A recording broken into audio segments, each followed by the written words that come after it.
Hello, everyone. I'm Rebecca. Before we start, I have a question for all of you. Have you ever thought about being an entrepreneur in your life? If you have, could you raise your hand? Um, for me, it is my ultimate goal in life to have my own startup that can help make the world a better place. So today, I'm going to introduce my project, Women in Entrepreneurship. This is the agenda for today. First, we'll start with about me. So I'm an international student from Taiwan, and my home university is Xuchao University. I major in business administration, as you can probably tell from having the agenda slide. I studied business because I wanted to learn how to run a business and study every function a company might have so that I could understand what different departments are doing and use their language to communicate with them. And ever since I was a kid, there are two things that I'm certain of. The first is that I'll have my own startup. And the second one, which is more achievable, is to study abroad during my college years. And as you can tell, I've accomplished the latter studying abroad. I saw Berkeley International Student Program during my junior year, and I just thought, why not try it? And so, since I've always heard of how great Berkeley is and always wanted to visit California, plus it is so close to the home of many startups and innovations. So, of course, I knew I wanted to study classes regarding entrepreneurship, and which is why I found out about this certificate in global economies and entrepreneurship. I'm sorry for the background noises. It's the street cleaning car. Okay,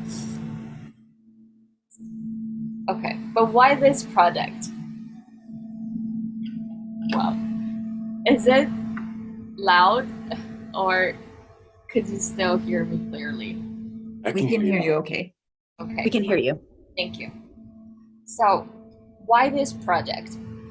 I've always known in the back of my mind that gender discrimination exists. Still, I didn't know that it would significantly affect venture funding, where women founders raised only 2.2% of the total VC money invested.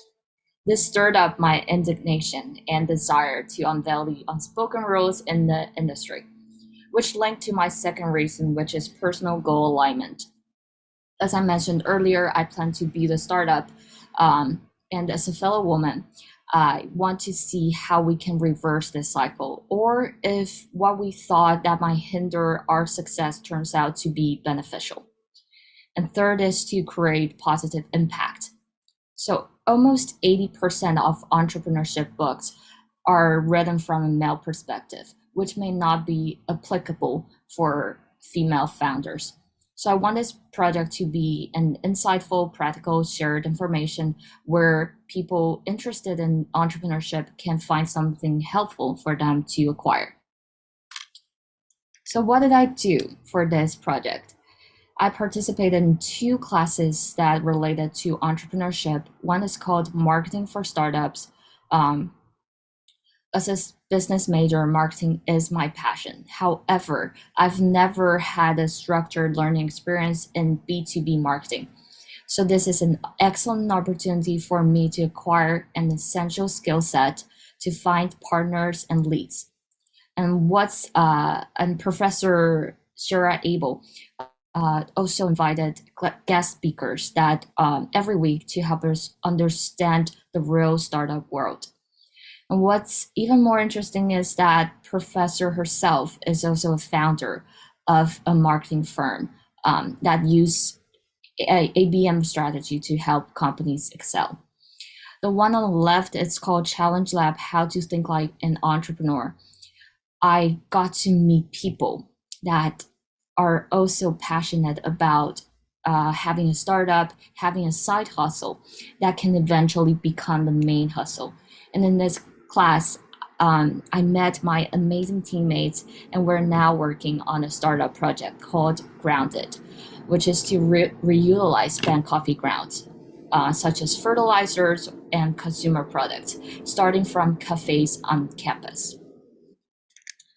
I've also volunteered at a startup conference called Decode, where I learned a lot about the growth mindset, which I will share more about later.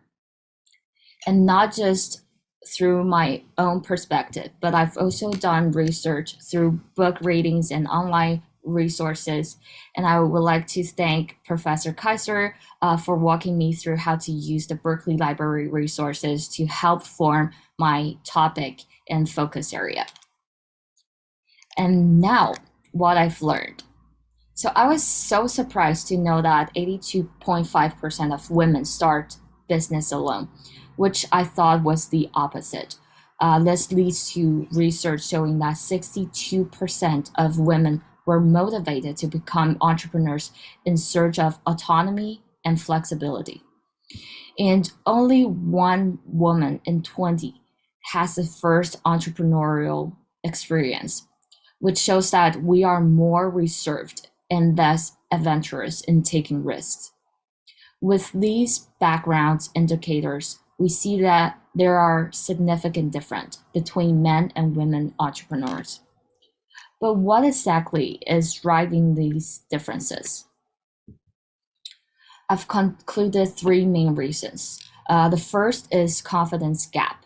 Men are 72.4% confident or very confident in their success, and women is 65.3%. This leads to fewer female founders and less funding. The second is the touting skills. In the self evaluation, men on average gave themselves 61 out of 100, and women gave themselves not even a half. This turns out to be linked to self advocacy, which is the ability to effectively communicate, convey, negotiate, or assert his or her own interest, desires, needs, and rights. And this is an extremely favorable skill to have for an entrepreneur. The third is loaded language. Men tend to use less precise terms, and these broader terms seem to be preferred by judges who decide how to distribute the cash. So, with all the information we know now, what can we do to increase our level of confidence and skill of persuasion? The key takeaways.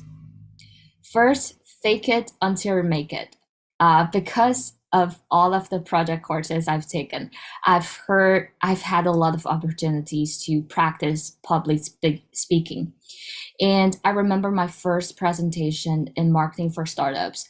I was so stressed and anxious. However, because of this project, I saw the power posing technique where I practiced raising my voice and having open body language that tricked my mind into thinking that I was comfortable and confident.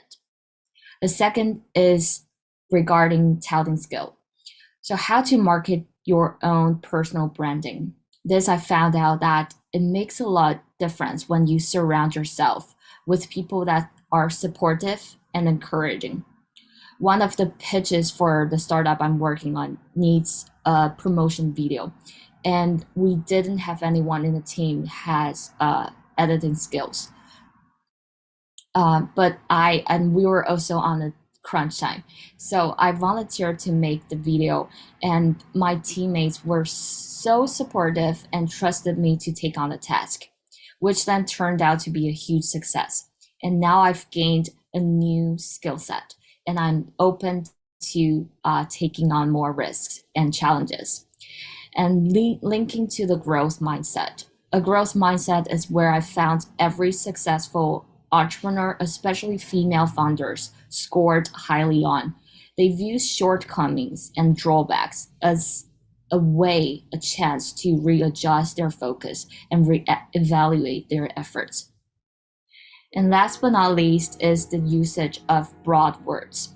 I'm a reserved person, and I believe studies have shown that most women are also very reserved. We tend to use narrow words when describing things. So, after researching on this project, I learned to use broad words such as I believe, I plan, instead of I wish and I hope. And this made my pitches even more convincing and engaging. So my mission and vision for this project are to build a website to bring clarity to the startup world and support women passionate about entrepreneurship or young girls who dreamed about leading a company can find something helpful on this platform. And thank you so much for listening. Is it? Rebecca, thank you for a wonderful presentation. Thank you. I'm truly inspired. You're amazing. Hey. Yeah, we need more women that are leaders and are leading in many capacities. So I'll open it up for any questions from everyone else on the call. Hello.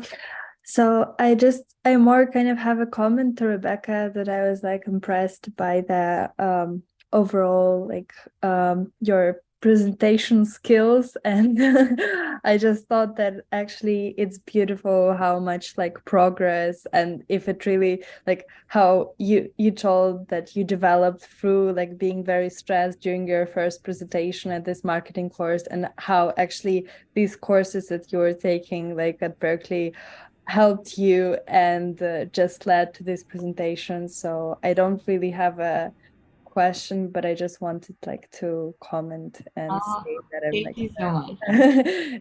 impressed, and that it was a great presentation. Thank you so much for that. Rebecca, I agree with Sophia 100% and more. I thought it was a beautiful presentation, very confident and incredibly informative. And there were several things I took away from it. You had mentioned the event Decode, and there's other BISP students that were involved with that, at least one other student that I'm aware of. And I wanted to learn a little bit more if you had any collaborative time with other BISP students in addition to your other classmates. Yeah. What was your question again? Yes, I just wanted to know, were you collaborating closely with other BISP students that were involved with Decode? Because I have heard about at least one other BISP student that was also involved with that, and I wasn't sure how much interaction you had with the BISP students through that event. Yeah, so I've met a lot of BISP students that also volunteer for the Decode event, and also because it's a 2 days event. Everyone that are interested or already are working on startup project can join that nonprofit event, and we have like host from Google privacy officer, a lot of like or like Adobe product like growth manager. So they share like their insightful experiences and to help us with our project with the startup we're working on. And yeah, definitely saw a lot of this student that are that volunteered. Yeah. In the Decode event, was this also the event that involved Stanford in addition to UC Berkeley? Yeah. Yeah. Okay. Yeah, I think they have a really close relationship with Stanford, and the class I mentioned about Challenge Lab, how to think like an entrepreneur. It's actually founded by one of the co-instructors, Shuo Chen, and she's a alumni of Berkeley. So she's been giving back to Berkeley community and helping out with Berkeley students who are interested in startups. And so she organized this event with a lot of other Berkeley alumni. Yeah. Thank you. That's amazing. Really incredible opportunity. Yeah, it was. I mean, the whole experience, the Berkeley International Student Program experience, it has been like more than I could ever imagine. And I've learned so much, and yeah, not just like hard skills, but also soft skills. And also, it is my first time living alone and abroad. And so, yeah, and I love the autonomy I have now, but kind of sad because I'm heading back soon. Yeah. That's phenomenal feedback. I actually got chills when you said that. I just think it's incredible because sometimes we just don't know what the students' actual experiences are like. So it's really powerful to hear that real life experience and what your journey has been like. I'd love to open it up to others too, to share a little bit more about any questions or any feedback to Rebecca's incredible presentation. I'd love to ask a question. Thank you, Rebecca, so much for the wonderfully organized and thoughtful presentation, first of all. I know that you shared some reasons around sort of the differences between men and women in terms of business. I wonder if in either your classes or your studies this semester where you found like, oh, this isn't the case where I'm from, or there are these things that are sort of universal that you found to be the case, or just wanted to hear your thoughts and experiences on different cultures and how this plays into business. Yeah. Wow. So actually, I've experienced the men use more broad language during like one of the projects I'm working on. So when we were forming our pitch, we have three women on this team and one man, and three of us was like, okay, so we have about this ready, and we should say we only are prepared like around here. But the guy on the team, he said, but they don't know. We should said we have this, and we should like have more like confident and he just has like a different mindset, and that kind of inspired me in the way that why I always think less of myself, and why can't I just shift my perspective, and also this leads to what I thought that might hinder like how our reserved mindset can hinder our achievements. So actually, I think having an environment like that, we get to find like the proper uh, skill to present. So trying to also have a really successful communication is also very important. Where when he suggested we should say this amount of money, we can find like the middle ground between that. Yeah. We have 2 more minutes for other questions. I'll ask a question. I was wondering, amongst your 3 classes, did you take anything from gender and women's studies to kind of like contextualize this? Because I do agree there's a confidence and a competence gap. Well, it's not whether or not I agree, but I've read a few articles. And, right now in the news, there are some high profile, otherwise quite successful men who have really kind of blown up their companies. And I'm wondering if you came across studies that actually showed like a diversity of leadership, especially with women, often leads to more financially sustainable and successful companies, right? Sometimes having that balance of risk tolerance is kind of good for business. I'm not paraphrasing this very well.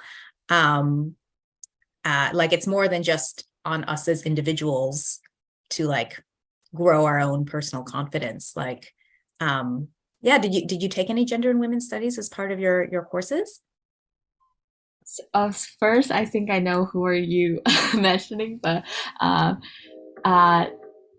note of that, I'm taking a lot of project courses which don't require like I don't have other times to take classes regarding gender gap, but which is where I found out like the book readings is really helpful to learn about all the statistics and to see how like the quantified measurement of gap between women and men. So I haven't had chances to have like a course regarding on that, but the book readings and online research really helped me to fulfill that gap. And I think you also mentioned how like the reserved mindset female, they're like more kind of like responsible in a way that they're not, because they're not very ambiguous. So they I think this also, I see it in my professor Shira Abel. She's very extremely responsible, and she didn't want to like during all of the layoffs, she said it hurts, like it's sick to her stomach when she needs to lay off some people. And so I think this female entrepreneurs is definitely something we can think of when we're looking for a company to work with. And yeah, it's a plus. Thank you. Well, just more kudos to your presentation. It was just structured very, very well. And it's interesting to, it's wonderful to see you incorporating what you've learned directly into this presentation and also all of your startup ventures. So thanks, Rebecca. It's been great. Thank you so much for all the support, and thank you, Berkeley International Program Coordinators. All of you made this possible, and yeah, thank you.